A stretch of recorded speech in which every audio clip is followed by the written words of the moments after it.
مرکز مطبوعات وزارت کارهای داخلی تاجیکستان 30 یونیو سال 2023 از آغاز پرونده جنایتی بر اساس ماده 120 کودکس جنایتی جمهوری تاجیکستان نسبت به یک مرد 29 ساله ساکن ناحیه ظفرآباد خبر داد که او به تهدید کشتن برادر خودش عیبدار می شود. خود این مرد و نزدیکانش برای شرح ماجرا دسترس نیستند، ولی بنا به اطلاع نشر شده در سامانه رسمی وزارت کارهای داخلی نام برده در حوله استقامتیش از حیثیت بدبینی با برادرش بحث و مناقشه نموده با مقصد تهدید کشتن با کلند خواجگی در دستش بوده یک مرتبه به اعضای بدنش ضربه زده تهدید کشتن نموده است.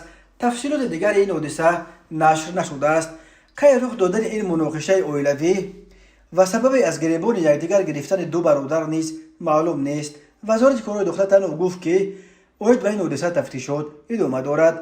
وقت‌های آخر از تاجیکستان درباره کشتار یا سوءقصد به کشتار و تهدید کشتن خویشاوندان نزدیک خبرهای زیادی به دست می‌رسند.